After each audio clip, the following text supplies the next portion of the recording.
Donc, comme j'essayais de l'expliquer, je veux travailler dans les métiers liés à l'action sociale, comme TIFC, technicien d'intervention familiale et sociale. J'ai des nouveaux diplômes à passer, des diplômes d'État qui seront valables dans toute la France, des concours sur papier, sur table, et des oraux aussi. Et ça me fait pas peur, c'est des nouveaux défis, des nouveaux diplômes. Oui, j'ai besoin d'une reconversion. J'ai les compétences transversales pour.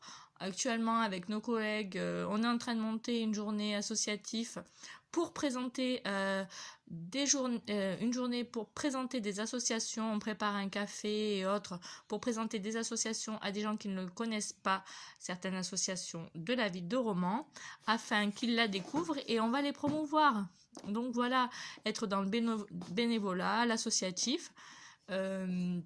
Un besoin aussi dans cette remise à niveau, de retrouver cette confiance en moi, à m'exprimer, à utiliser les justes mots, à ne pas trop parler pour pas que cela ne me desserve, donc être concise, précise et limiter mon débit de parole, faire simple, rester discrète, savoir accepter la critique. Mais je n'ai jamais mentionné le fait que je rabaissais les gens qui n'avaient pas de diplôme, pas fait d'études. Mes grands-parents, pour la plupart, n'ont pas eu le bac.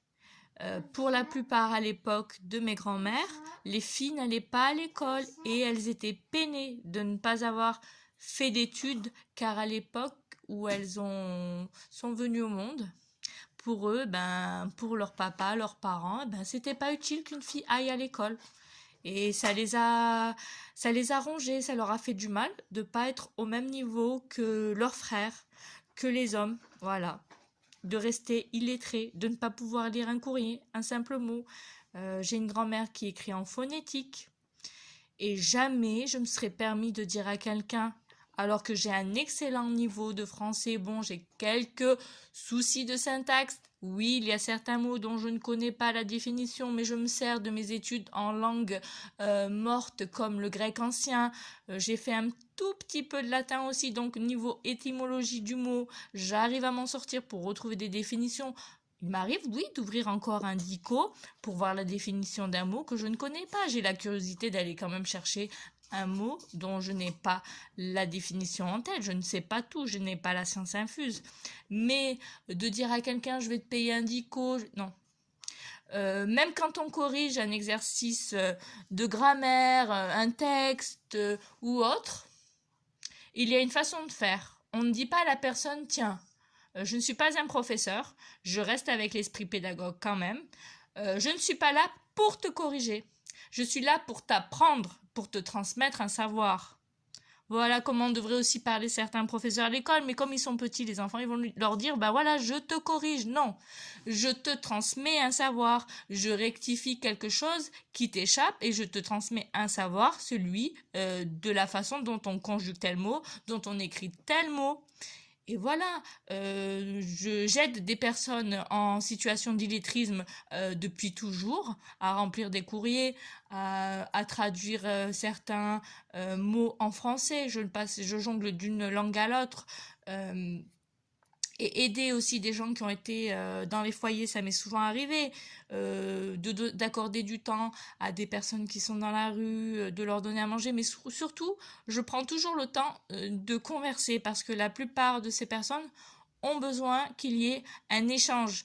Donc c'est comme la plupart des associations, je pense qu'on va faire venir le jour de notre café pour promouvoir les associations, c'est-à-dire que il faut, je pense, entretenir ce lien social et faire valoir des valeurs qui nous seront propres, c'est-à-dire le lien social, l'échange, et le fait est que tout à chacun, il s'équivaut. Qui sommes-nous pour juger une autre personne sur sa couleur de peau, son niveau d'études ou autre? Personne. Donc voilà. Et il est important aussi, je pense, de respecter les idéaux de chacun, qu'il y ait toujours du dialogue et d'entretenir ce qui disparaît de plus en plus, hein, un fort lien social et qu'il y ait des moments d'échange et de partage. Donc oui, je vais travailler sur ça, sur le fait d'avoir à expliquer les choses. Donc là, je suis en train d'expliquer que le fait est que j'ai côtoyé plusieurs personnes qui ont connu les foyers, les familles d'accueil ou autres. Je ne me permets pas de critiquer le fait qu'ils ont été dans ces situations-là parce que la DES existe quand même. La DES s'est mis en place après la guerre mondiale. Il s'est avéré que la guerre a fait qu'il y ait beaucoup d'orphelins. Donc la DES, la protection de l'enfance et autres, s'est mis en place à ce moment-là et existe depuis donc l'après-guerre afin de protéger les mineurs. Donc quand il y a des parents qui sont victimes d'addiction, quand il y a de la violence. Mais parfois, il se peut que, par exemple, dans le métier que je vais exercer, en espérant que j'y parvienne et que j'obtienne mon diplôme et que je réussisse les concours, des fois, il y a besoin d'un soutien, de restructurer, d'aide, parce que c'est pas si facile d'être parent. C'est pas donné à tout le monde.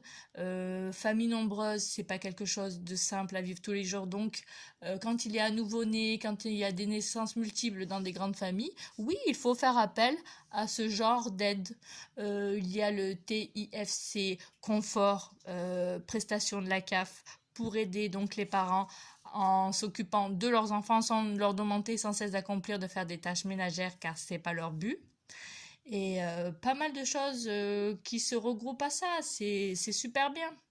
Et moi, je m'y retrouve. J'ai pour but dans la vie d'exercer une profession dans laquelle je m'épanouirai. Je veux transmettre à ma fille, et je le fais dorénavant depuis un certain temps, le goût du travail et les valeurs que cela implique. Voilà tout.